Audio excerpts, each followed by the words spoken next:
Kelly, if you would kick us off. Sure. Am I all right? Hi, everybody. We all kind of know the norms by now about the muting ourselves. Use the chat function to ask questions or raise your hand now. I just hit record. So it's being recorded for members of the public. If all of the members of the work group could just put their name in the chat, that will help us with taking attendance. We also sent out the minutes, so we need, I guess, a motion to approve the minutes. I so move with one small request. I think Larissa's name has 2 S's in the CC list. If we can modify that. I'm sorry, I should have sent you an email rather than commenting. You're fine. So I move approval. All right, Larissa's here as well. I second with amendments.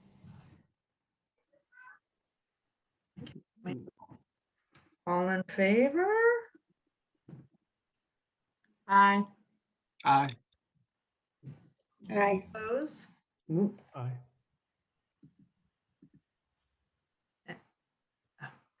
Are you voting yes, Gary?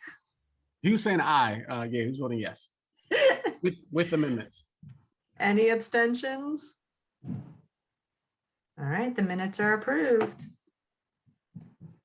So thank you all for being here. Our meeting goals, and I'll get into the survey later. I want to talk about that as well, but meeting goals: learn, connect the settlement to systemic and equitable change, and discuss new equity statement regulation. That is our meeting goal for tonight.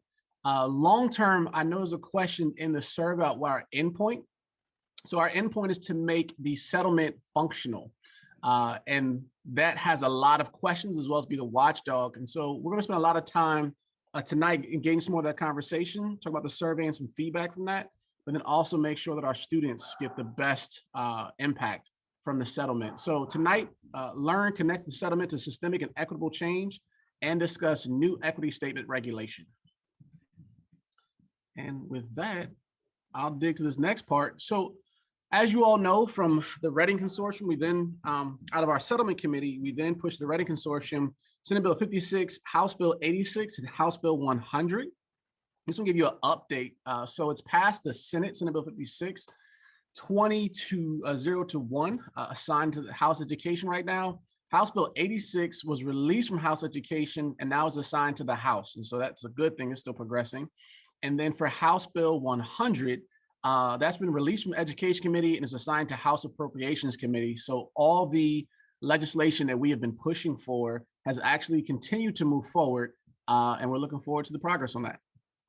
Just want to keep you updated. Chuck. All right, so on to the equity statement. We talked about that some last time, and we didn't really get too deep into it. I wanted to take a little more time, instead of 2 minutes, maybe 5 minutes, to talk about the referendum process and major capital, because I'm not sure, how much people really know about how that works behind the scenes. In school districts that have referenda, there are really 2 kinds of referenda that we have. One is operating, and that's the one where if you look at Representative Chokwocha's bill, he's talking about referendum reform and so forth. And there's a bunch of people talking about referendum reform. They're concentrated on the operating side, which is money for current operations or maybe to add programs or things like that. There's also major capital referenda. And what that is when a school district is asking the voters to approve a school district taking on local debt in order to build a building or repair a building, renovations, expansions, things like that. Technically what they're asking for is, yes, that permission to borrow. The referendum itself doesn't set a rate. It allows us to go out and say, hey, taxpayers, we want this many cents per 100 assessed value in order to service the debt, as pay off our principal and our interest. It's important because, really, any referendum is hard. Any referendum takes a lot of work. It's a real, for people at the district level, it's a real distraction from all of the things that you do on a day-to-day basis, things you're trying to do for kids, things you're trying to do just to make the district work. So a referendum is a really heavy lift no matter what. A lot of the operating referenda really start as a major capital.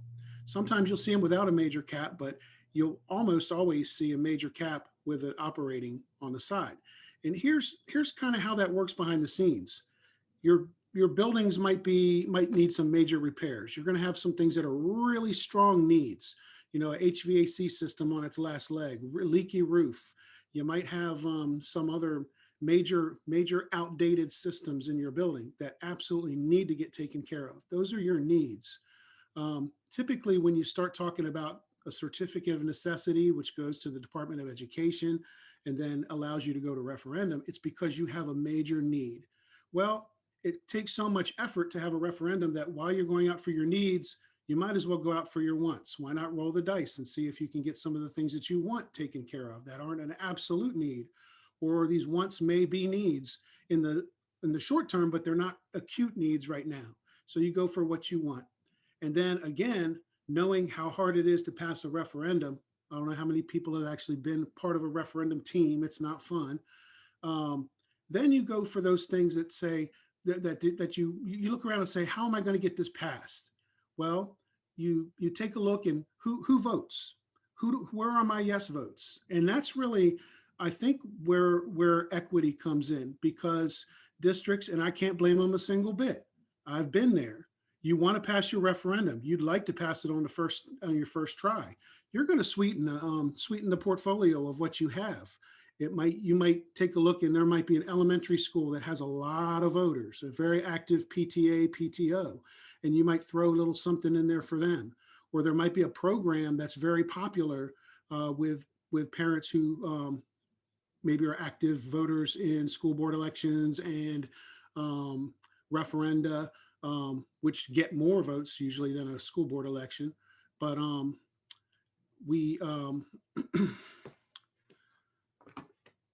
I just saw a little note there. I'm not sure what that means. Probably saying I'm taking too much time. I don't know.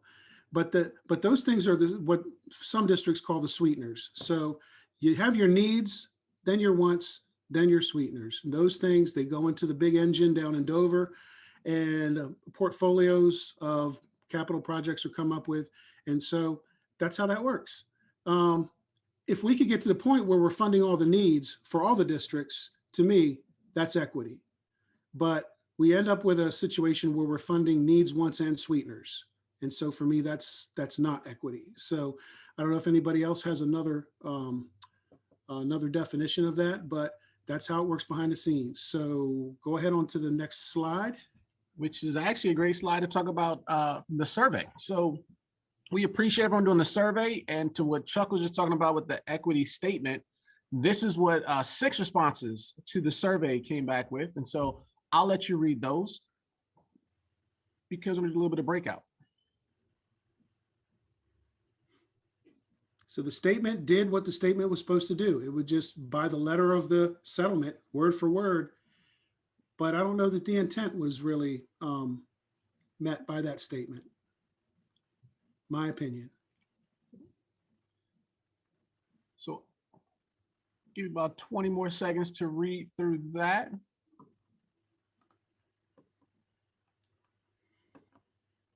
Can you scroll up the page a little bit?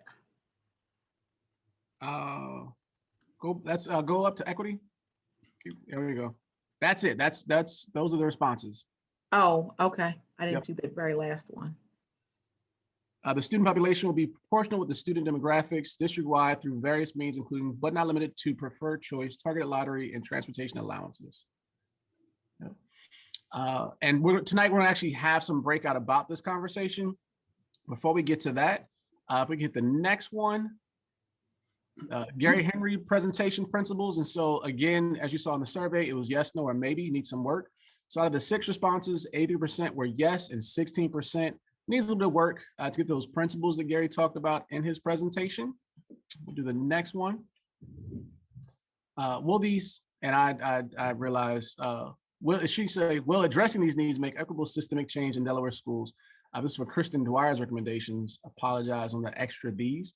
And so we had 66% were saying maybe it needs a little bit more work, and 33% were saying yes. And so again, we're all moving in the right direction from these two presentations. If you could hit the next one, perfect. Ombudsperson, which we will get to have some conversation about tonight. We knew we were starting the ombudsperson conversation. So we're gonna start that tonight and have some follow-up in our next meeting. And then we'll have some wise words from Shannon as we look at the ombudsperson, but to give you about 60 seconds to look at that too.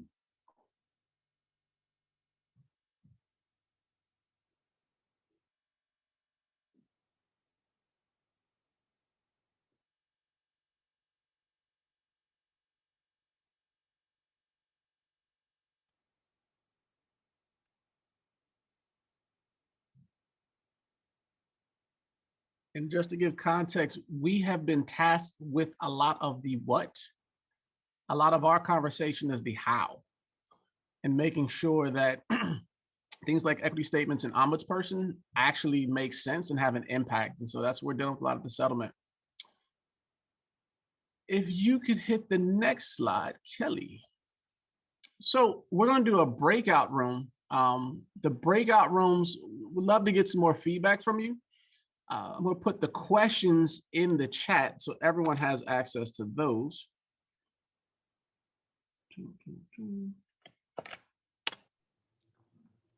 These are some start off questions. This is focused around the, will the statement make equitable change in Delaware schools? What is missing from the statement? Just a few of the questions I put there into the chat. This was the reason we do the surveys, so people actually get a chance to offer up some of their ideas, and we can also engage in some conversation. Before we get to that point, I saw Gary. Just a quick question here. Which statement are you referring to? The equity statement. So the equity statement, well, the statement, just about the equity statement. The ombudsperson, I was just trying to whet your appetite. So we're going back to the equity statement. You think we can get the statement up on the screens while we're talking? Can you go back to that, Kelly? Right there. Yep. Yep. And this is the equity statement as it is outlined. This is the language from the lawsuit settlement. And our conversations in the last 2 meetings were focused on the equity statement. We feel like there's some more missing there. And so before it actually becomes official, we'd love to just give some input about how we can make this work, or if it can work, for some of the comments I saw in the survey. So again, the questions: will the statement make equitable change, systemic change in Delaware schools, and what is missing? Those are your 2 takeaway questions. Because the time is 5:15, let's do 5 minutes to do the breakout. So we'll have 5-minute breakout conversation.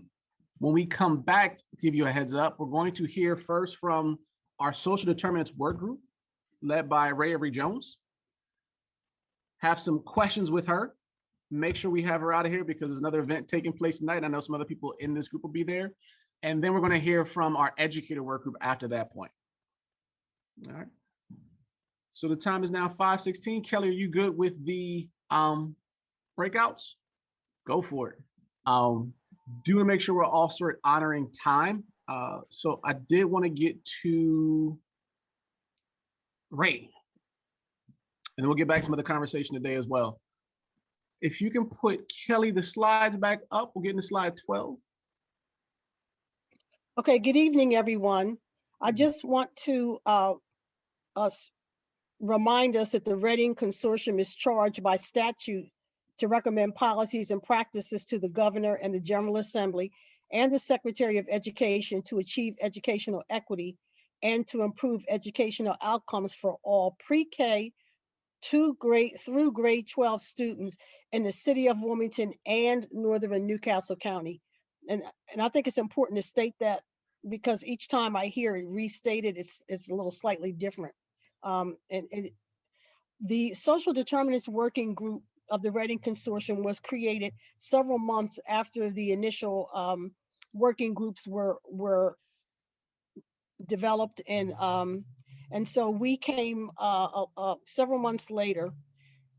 We have focused in on spotlighting best practices for increasing educational and I would say achieving educational equity, improving educational outcomes, and strengthening both the school and the community, the coordination of community-based services within the context of schools. That has been our focus to date.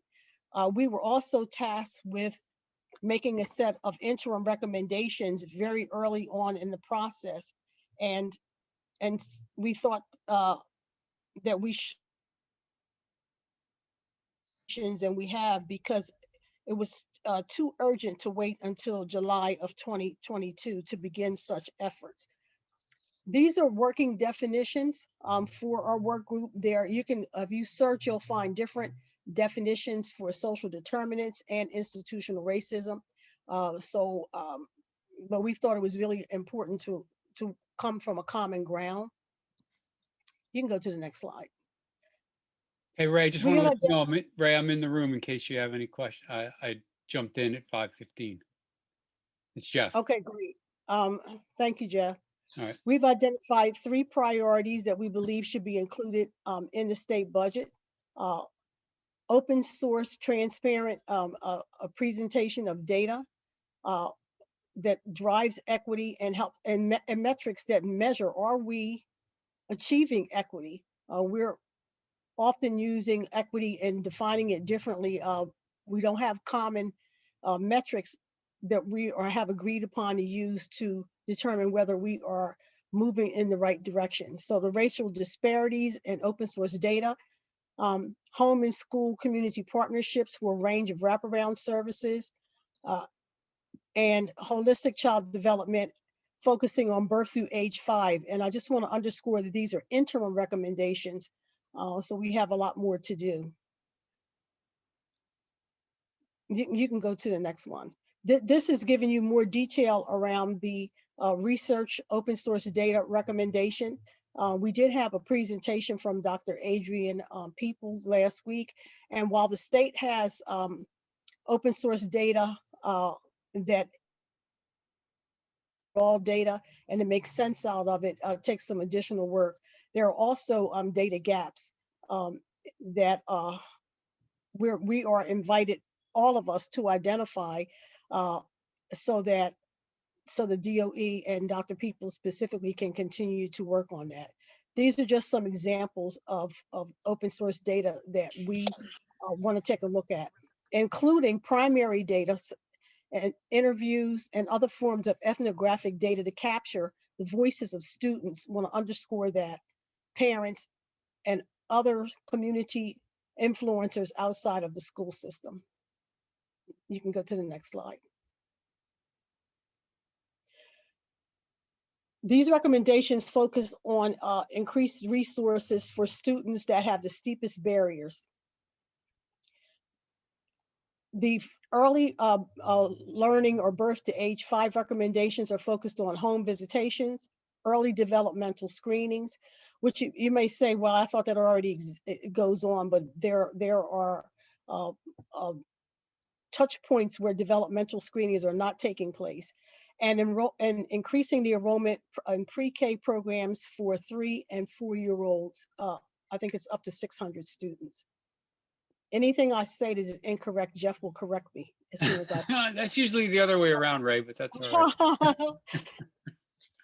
Did you want to say anything about this particular slide before I move on? No, you're good, Ray. I'll chime in when necessary or if appropriate. Okay. All right. Wraparound services focus primarily on out of school time, but related to and coordinated with what goes on within the context of the school day. These are essential elements recommended by the social determinants work group to have effective, accessible wraparound services, including before, after, and summer programming. I just want to call out the use of high school age mentors as a feature that is different than what we typically do. and rigorous evaluation. School-based health centers is a biggie. And this calls for expansion at the elementary school level. Next. There you go, Jeff. Questions? Thanks, Ray. So thank you, Ray, and also Jeff. One thing we're grappling with and having conversations with is the term adequate. And so with gathering the data for students, and we also appreciate that want to learn from Reading Consortium members. So glad to have you here as well. What data do you think we should focus on to provide an adequate education, as that was on the basis of the settlement? Yeah, that's a tough question. Because adequate can be defined as minimal, which is contradictory to equitable. So I'll let somebody else speak to adequacy. But I do want to point out from the earlier conversation that a new school building hasn't been built in the city of Wilmington for more than 50 years. There have been some upgrades to some selected buildings, and more than 10 schools in the city of Wilmington have been closed over the last 50 years, torn down mostly or converted. So the measures of equity, we were having that conversation in our group, and Dr. Henry pointed out that it has to be comparative. So can you raise your question again around what you're asking everyone, what do we regard as adequate?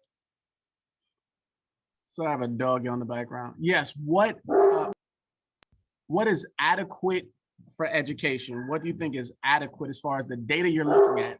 What determines adequate? And it's something we're working on as well, so it's not something you have to answer alone. Well, one thing that we definitely focused on when we went back to after we came up with our 3 groups, we relied heavily on going back to things that were research-based, that were tied back to, either years of data and research practice. They weren't just like examples that were anecdotal. So when you look at our pre-K our early childhood recommendations, we try to stay grounded in the data that's actually out there, not trying to just go off of a whim and define adequate and not have any supporting. I keep using the word data because that's what you really fall back to. And Ray shared, the anecdotal data is definitely around what's been going on in the city of Wilmington with respect to construction of schools and closing of schools. That's important because that definitely tells a story about what's going on in the city of Wilmington. Any other questions from the group too? I do want to again reiterate that these recommendations are interim recommendations. They're in response to the dire needs that we are able to document right now in a few select areas. Mm-hmm. But we have not even delved into policies and practices yet, and that's where the real difficult work really needs to be had. Yeah, one of the things that because we started a little late in the game and we were given a pretty tall task to come up with some interim funding recommendations right by December, we started really looking at this concept of there's a lot of things going on to try to improve outcomes for students in Wilmington. And we wanted to start looking at those arrows instead of them all pointing in different directions. We started to look at things that were already in place that we knew we could leverage action on in a time frame that was coming up on a recommendation in December. So our goal at this interim outset was to align the arrows that are there and then really supercharge the ones we knew had high levers of future gains of success, such as early intervention, school-based wellness centers, and then the real absence of equity data in the city of Wilmington in terms of what impact education has on future outcomes. I think part of what Ray left out was we have a lot of databases that don't talk So you can't really make comparisons. So census data aligned to residence data, allowing you school data, so that you can really understand what impact education has. So our goal was really to take all these arrows out there, because there are a lot of people trying to do a lot of great things for families and kids and students, that if we can get them all started and head in the right direction, then we can start that momentum going towards some of these bigger policy things that Ray's referencing as we move forward in our conversation. So that's kind of how we teed up our work from the beginning. Perfect. And we'd love to work with you because that's also part of the settlement. And so the work you all are doing is very helpful for us, and we want to be able to be helpful for you as well. I see Larissa's hand is up as well. Thank you. Do you think that the funding that's coming can really, Jeff and Ray, accelerate that momentum, since you know what the high leverage things can be, so you can make that case? Well, which funding first off? I mean, are you talking, because there's what was been asked in the interim recommendations. There's what's in the Yes, the budget, there's the settlement. There's yes, you're right. Sorry, I meant the federal second tranche of funding, the sort of $500 million, I guess, that's coming to Delaware education. I think that can kickstart the momentum that's trying to be done here, but not.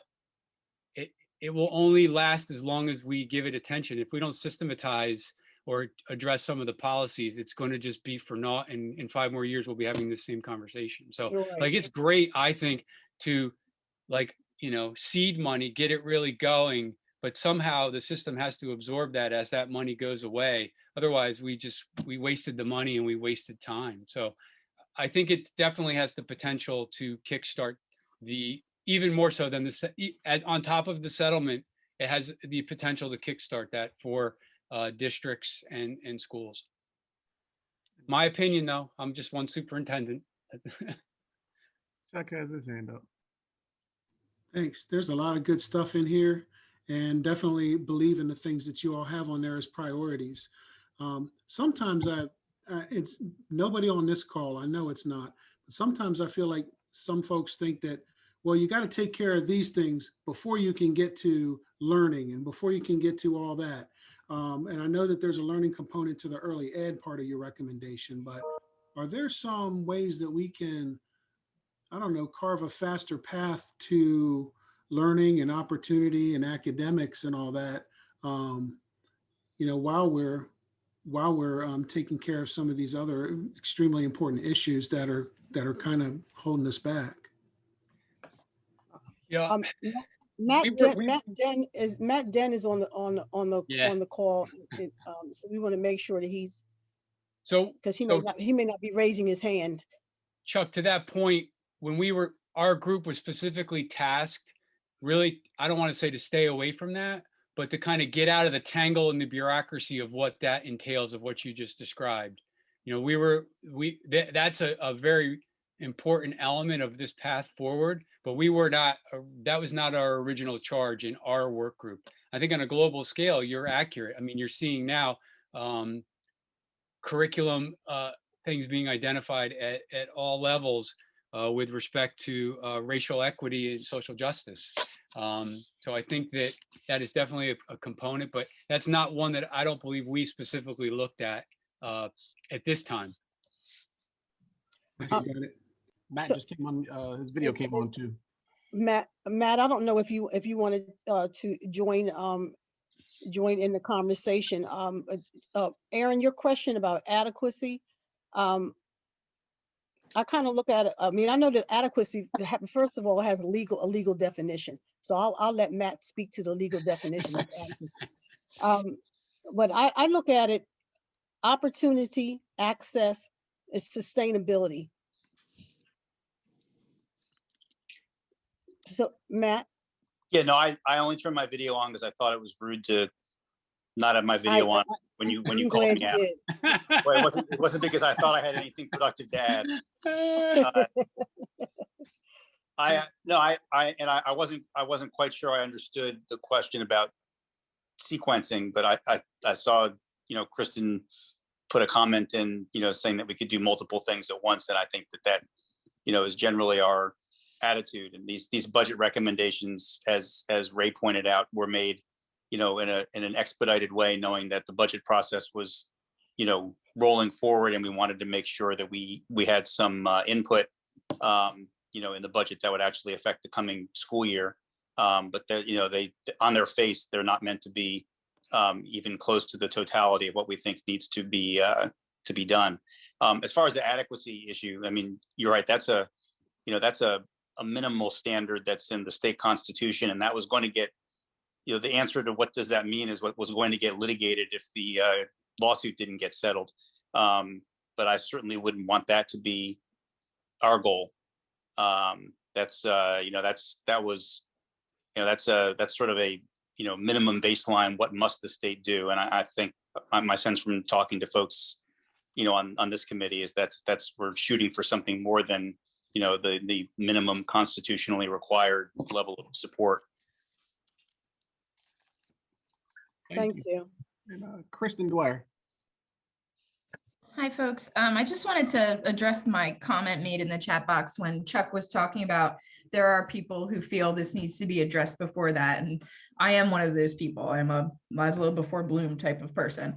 But what I see the recommendations that have come out of Ray and Jeff's group is that you're relieving some of those duties around social, emotional, and direct services from the teacher's plate so that they can be focused on instruction. I mean, if just hearing from our members, you know, over the course of 9 years, their plates are so full, you know, they have everything they need to do to meet the instructional needs of our students, but they can't get past the emotional needs that our students are presenting in their classes, which looks different for every child. And, you know, the recommendations that have been made from the group really starts to pick away at that and to alleviate some of the pressure, but not to take it completely away, because, you know, the teacher will always be there for their student when they're having issues. But, you know, there are folks, there are services, there are programs that would be so beneficial to a lot of these kids to help them create the headspace to be ready to learn. So, you know, I like that we are moving in that direction to start addressing those needs. But what I meant by in tandem is that instruction can't stop. You know, you have to keep going and to keep improving in how we're reaching children through instruction. I did have a couple of questions just based on what Matt just said. And maybe I should already know this, but if you could clear it up for me, I'd appreciate it. In terms of adequacy, the settlement did establish the adequacy report that has to come in 2024, I believe. Is that correct?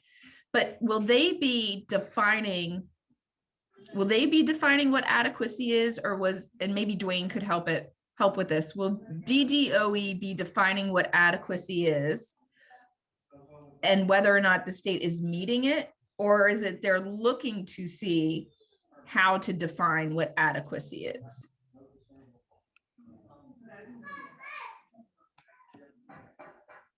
That's a question.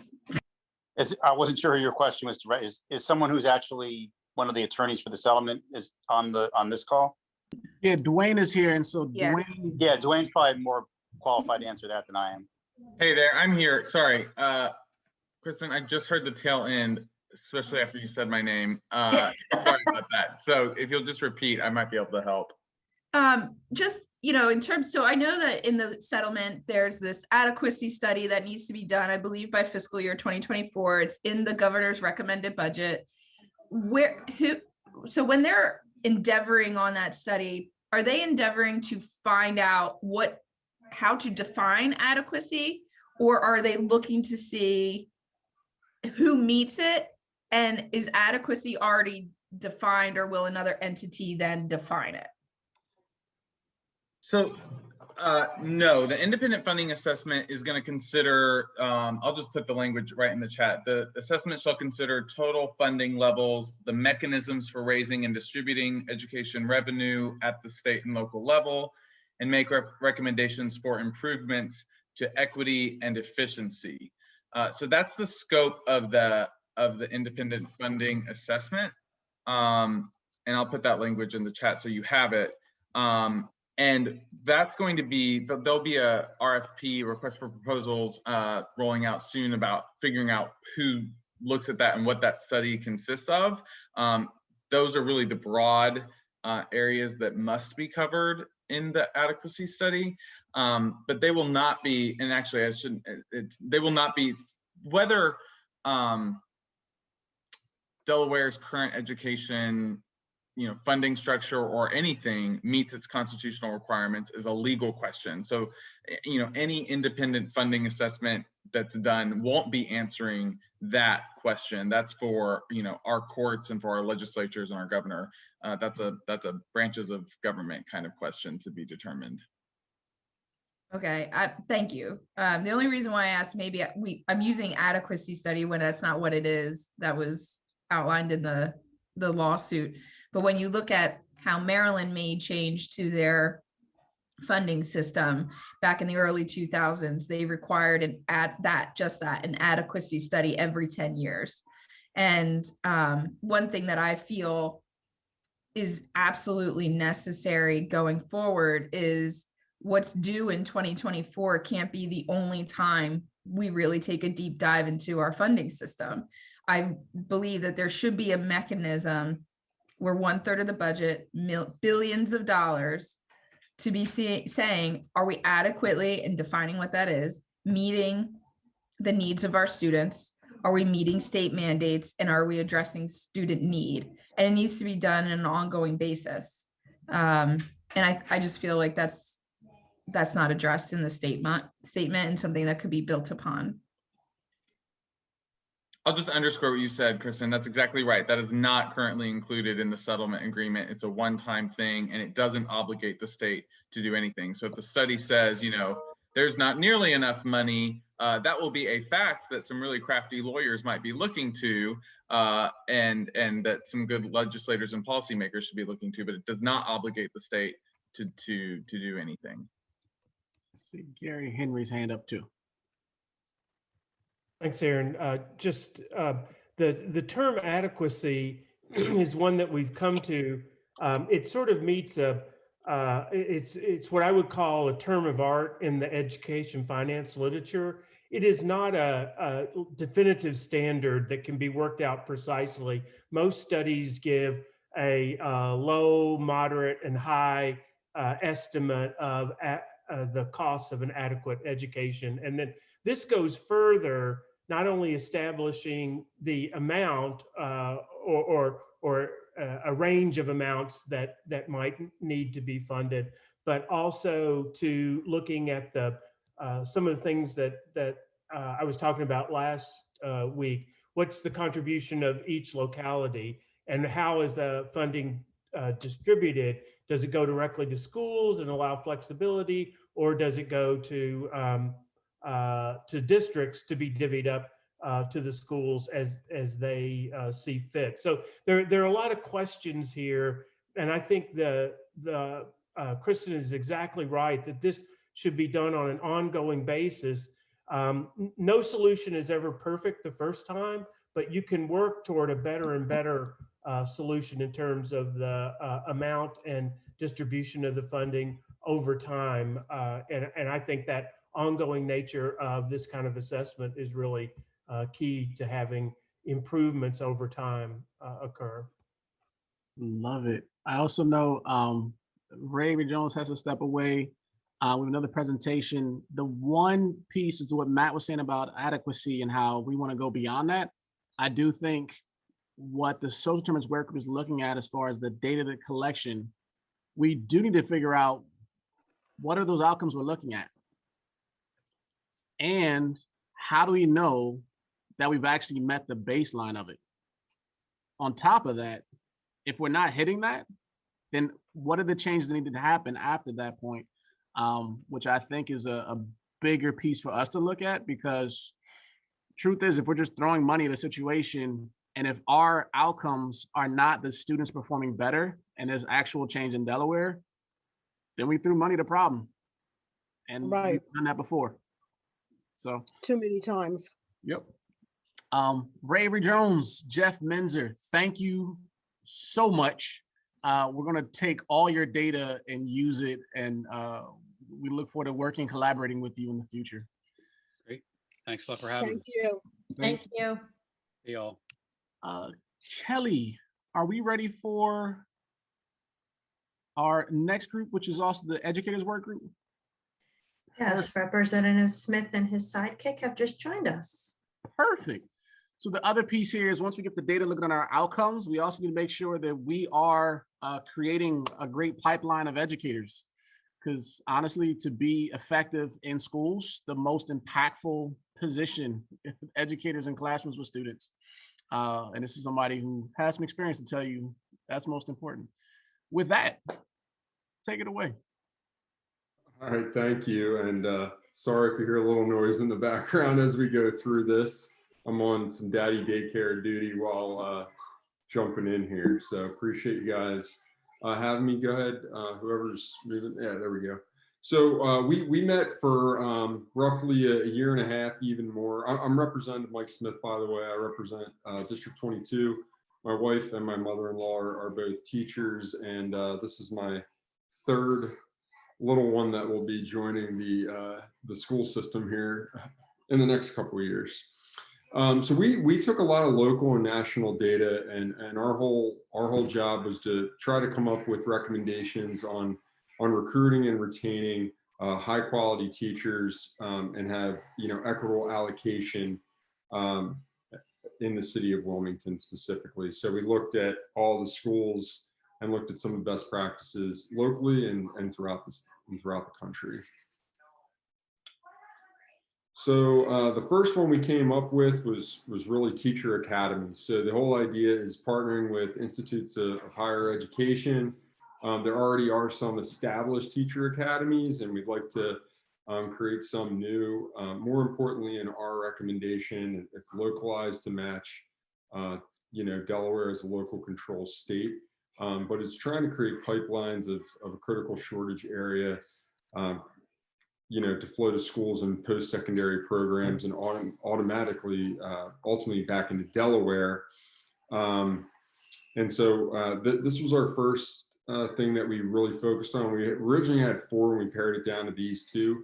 We found that this one was kind of ripe for the picking because some were already doing it, but it gave the school the kind of control to help and the school district kind of control on how they want to work on the workforce development side of things. Go ahead and move on to the next one. So next was through this program, working on the scholarship and tuition forgiveness program.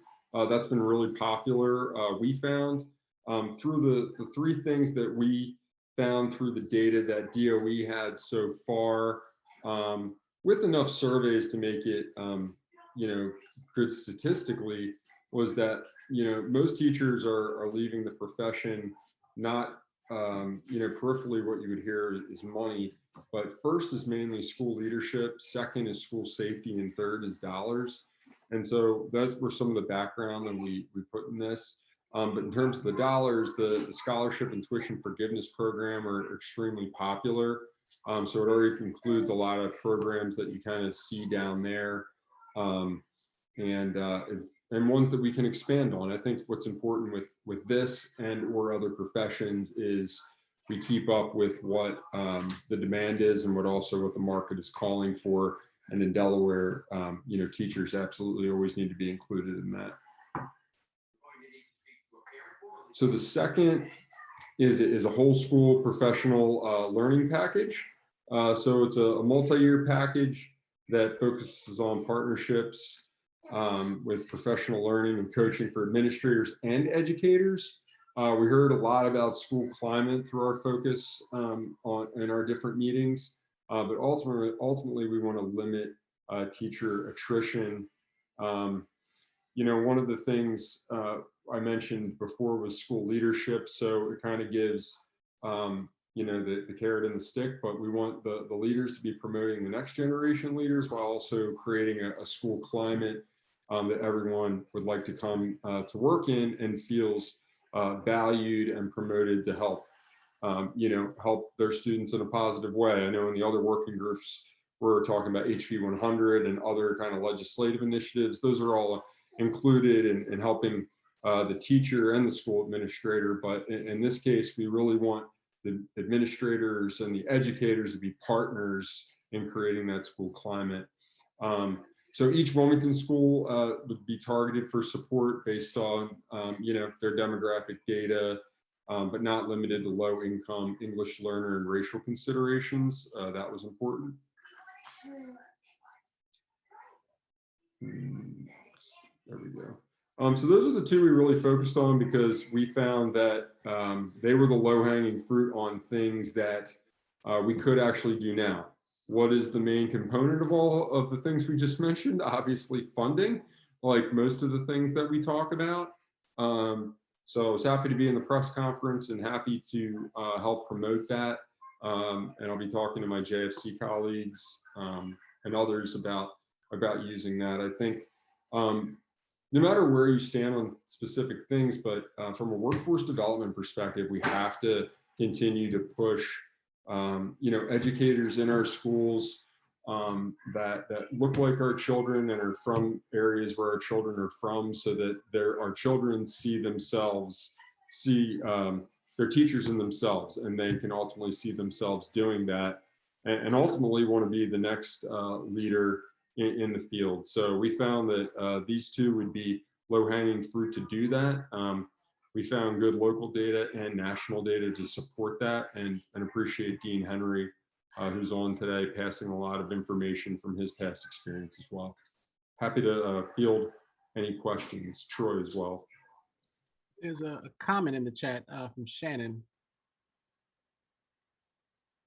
So I'll read it. I think she's oh, go ahead, Shannon. I see you. Yeah, so I was just thinking, I know that when I talk to a lot of college students and even paras in the field, one of the things that is a barrier are these praxis exams.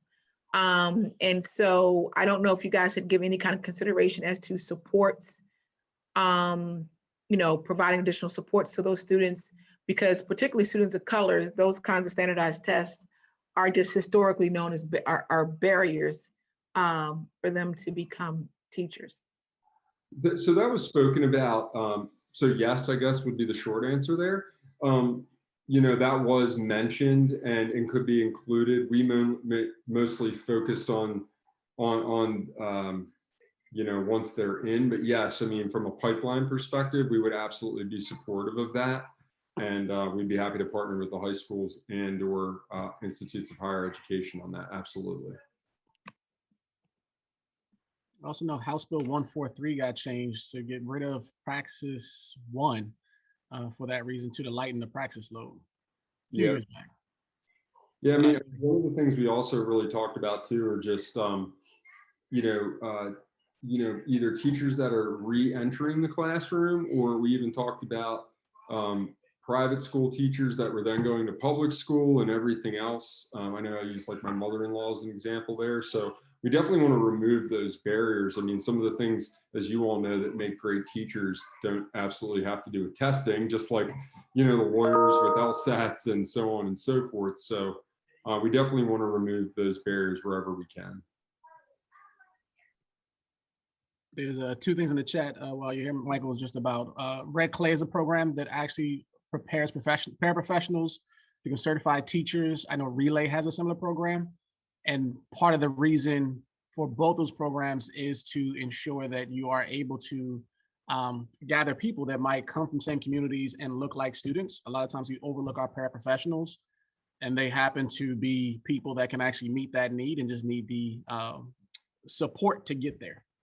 Yeah, we actually spent about 2 meetings actually discussing that. So we're on the same page. Absolutely agree, and glad that those programs are out there for sure. Perfect. Another thing to add in along with the paraprofessionals is also parents, because they're a great source of people already familiar with your community, as well as, especially given post-COVID, some of them may be looking for other employment opportunities. Yep. So to your point, and I'm sure that was Kelly going back to that slide because I knew what it said in there. So thanks for sending that earlier. But Yeah, absolutely. I mean, we want to support basically the whole school community. So whether that's the parent, the family, the education professional, the administrator, the local community, we want to try to support all of those through the Grow Your Own program. And there's different ways in order to do that. So yes, completely agree with you. And we actually added language specifically for that reason that came up towards some of the end of our meetings, wherever we're in, what we're in March now. Yeah, so in December. Thanks, Mike. Anybody else, comments or pushes or questions? Just a quick comment. Mike, thanks so much for that, that overview. And I hope that you'll continue to hold the IHE's feet to the fire for this this work and this Grow Your Own. We really should and can do a better job, and I think we need to be held accountable. In part, it's so important that we meet these standards and do what we can to help grow our own. That's been an effective strategy, as you've seen in a lot of other states, and we just need to get behind it. I also think we need to be cautious. Praxis 1 is a barrier to entry into the programs. Praxis 2 can be a barrier to certification. Praxis 1, there's a very good data-based argument for eliminating that, I think, from this. The Praxis 2 and the content-based exams, there's some pretty good arguments for why that's important. And one of the things that I hope you'll do is hold our feet to the fire for making sure that our teacher prep candidates are well prepared to go in and take that exam. And programs need to understand that content knowledge is really an important part of teaching. Just earlier today, I was in a Senate hearing on the science of reading. Really, really important that they understand that so that we can be more effective in increasing literacy and proficiency rates. So I don't want to put them both in the same bundle. We need to be carefully going through which of these should be relaxed and which should not. Yeah, I'm going to echo Aaron's 2 thumbs up. We can be Siskel and Ebert here giving 2 thumbs up, but I totally agree with you. And we've spoken about, you and I have, Dean Henry, about how much higher ed has not done in regards to certain things and how much more they need to do. And any ideas you all have in that regard, or things that we can help promote from a policy standpoint, or even a community or advocacy standpoint, I'd be happy to lead that charge. Like many of you, I mean, it comes home to my house every day, whether it's in their book bag or with my wife. So I'm happy to help push that, because we've seen it on multiple levels, just being a young family ourselves. So absolutely. I have a comment, not necessarily a question. One of the things that I as a common refrain I hear is when it comes to teacher diversity is, well, we just can't find the, you know, the minority kids who want to go into the teacher profession. And we've got an HBCU in Dover, right? And so the kind of investment I think that the state can and should make in order to fully support their teacher programs, you know, funding, of course, is a big thing, but there's other ways to support those programs. And when we talk about the pipeline piece, I mean, we have a premier HBCU at our fingertips. And I don't think the state has done a good job at, you know, maximizing that potential and that opportunity that we have right in our backyard. Shannon, I completely agree with you. I'm just going to give you and this isn't about educators, this is about healthcare professionals, but I'm just going to talk to you about like even a partnership I've done down at the Star campus before. And it really just, it's them deciding they want to do it. I mean, it ultimately comes down to that. Funding doesn't have to be a barrier for institutes of higher education unless they want to make it a barrier. I mean, we created a pipeline program for students to get dual enrollment classes to the University of Delaware, so get credit. They didn't have to pay for it for students at Newark High School.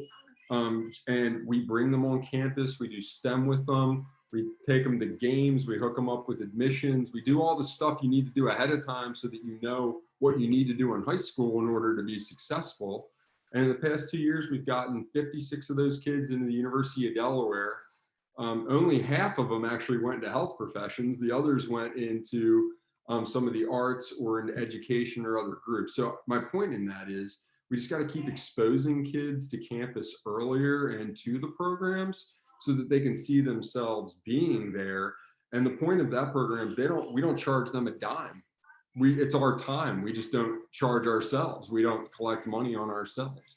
And that was, the dean taking it upon herself to do those things. So I think those are all things you can do, or, there's philanthropy out there too, right? Of donors that are willing to give to that sort of thing on the higher ed side. So I think we can do it. I think we just have to play that. And what our two, sucking on my hand, sorry. What those two recommendations go to that we promote are all about partnership. And I think that's where the partnership model is going to work much better than saying you do this or you do that. Let's team up and do it. And I think that's what we're trying to do, but it does take some investment on the state. Definitely. I totally agree. And not to beat a dead horse, but I know that Delaware State does that as well. I just don't know if that's in all the schools, because I know Middletown, where my students went, they actually had the early bird program as well. Well, it was free. Transportation barriers can be an issue, but I know that. So I guess maybe it's just more exposure and more advertising that those programs even exist for students.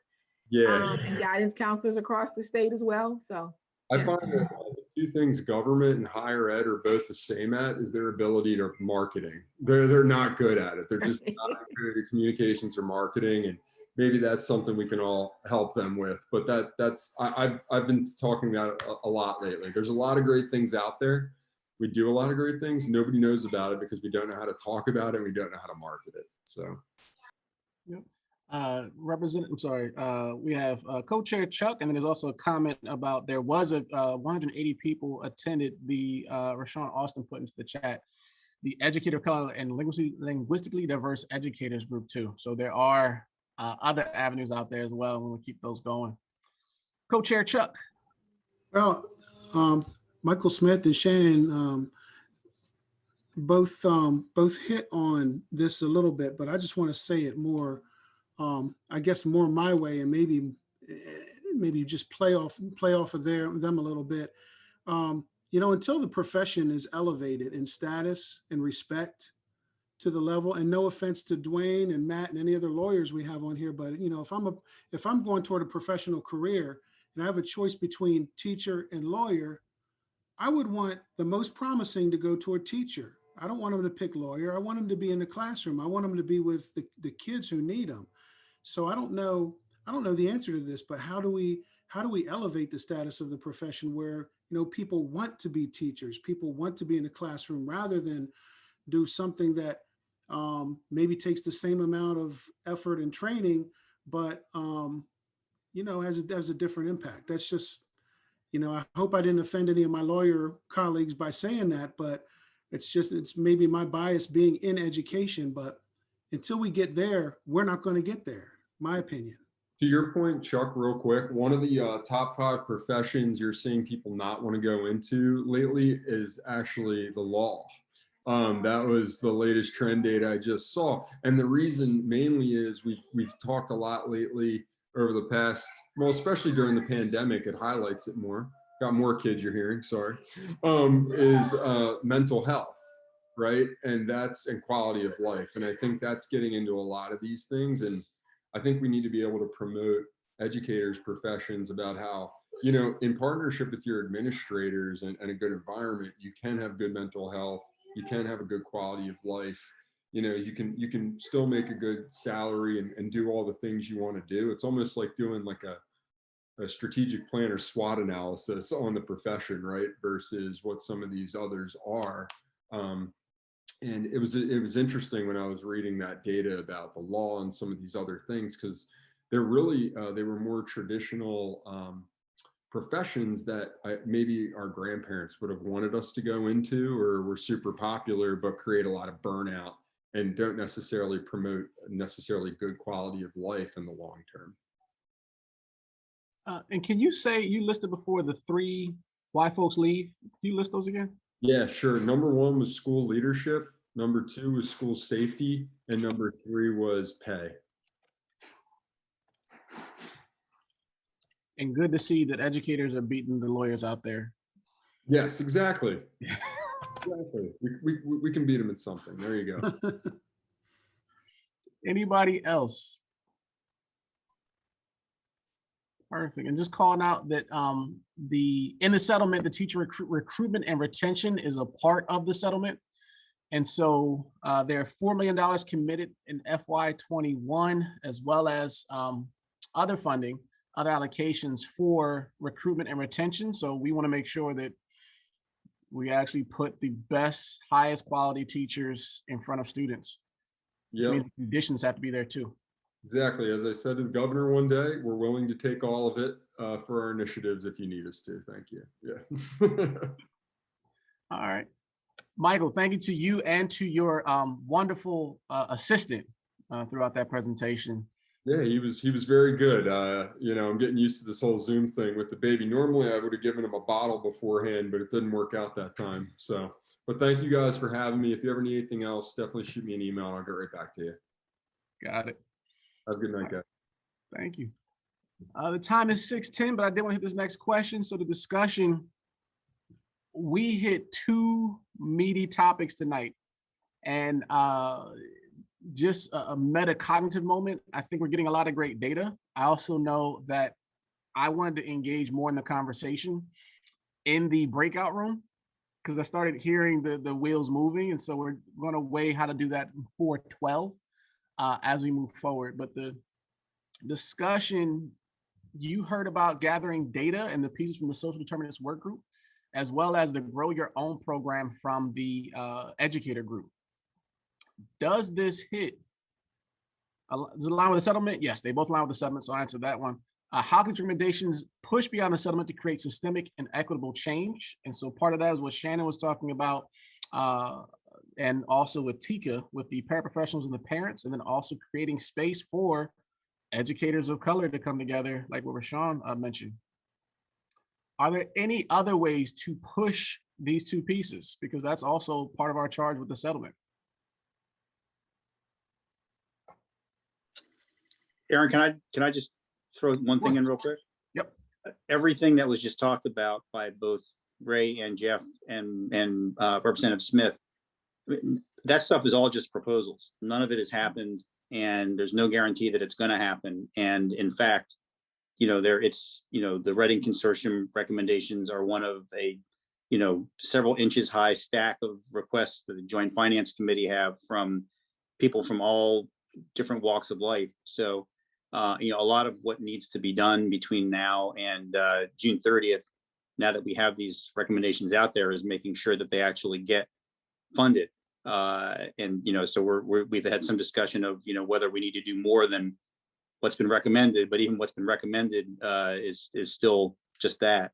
So I wanted to remind people that is, there's an awful lot of work to be done just to get these sort of what everyone acknowledges to be year one interim baseline things done, because these are all things that haven't happened, up until now. And also just to put in a plug along those lines, there's a nonprofit group that I'm associated with that's doing some advocacy work specifically targeted at trying to get these recommendations funded by the Joint Finance Committee. And it's having its first meeting next week, just to let people know what it's up to and recruit volunteers to try to generate some broader public support. And as if on cue, Kelly put up the link for in the chat if people want to participate in that. And I encourage you to, because there really is, it is not at all a foregone conclusion that these things are going to happen, and we need to make sure that this, step one gets taken care of. Thank you. So please click on the link that Kelly sent out. Aaron? Yep. Just a quick comment, although I would understand that my credibility about being quick is in question. But there are a lot of these really great ideas in the recommendations, and each one of them, I think, is worthy of support.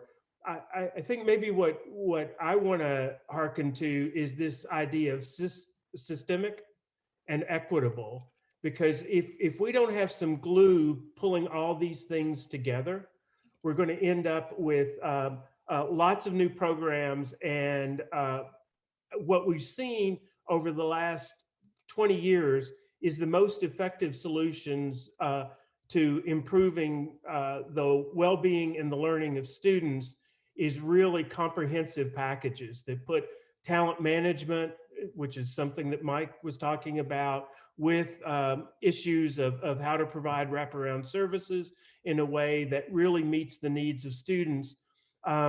These all have to be integrated, and the leaders and the teachers are going to make that work or not. So maybe one of the opportunities we might have is to explore how to bring these together in a more systemic package that will yield a greater likelihood of equitable outcomes. Because as standalone, they're all great, support them all, but to get the full benefit, they need to be woven together into a package that schools can use. Got it, like it. I think to add on to that point, there's also a piece here of what are those outcomes we're looking to achieve. So if, not saying this is it, but if we said that every child by 8th grade should be reading on grade level, and that by 10th grade, every child performing math on grade level, this is if statements, not these are examples, then that would mean the wraparound services and the money that we're also talking about and the other services are to try to get to this, what is a baseline. And sadly enough, in Delaware, we're not even getting to the every child in 3rd grade reading on grade level, which then transfers into all the ills that we have in our society are because adults didn't make wise decisions, and we replicate the same problems. Personal soapbox, but I'm seeing some nodding heads. So agree with you, and also determine what are the outcomes should be that we drive like hell to make it there. The time is 6:16. So I did, if you hit the next slide, Kelly, ombudsperson, want to get to this. So this is from FY 22. So for the ombudsperson right there, you can read that to yourself.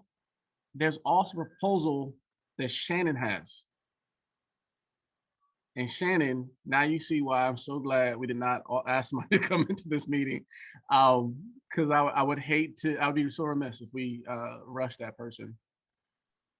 So for our next meeting, 4/12, we want to share the document with you and also get into flesh out the ombudsperson.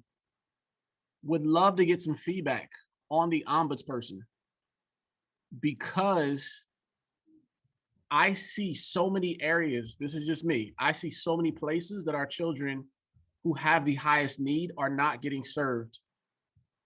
And we need to make sure we're being clear about how we do that and how it's going to have the best impact. Shannon's got a great proposal out there.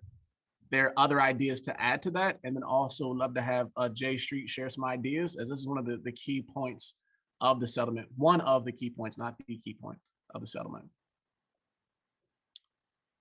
By the way, it's not created yet too. That's why we want to jump on that as well. Shannon, did you want to say anything before we move on from that point?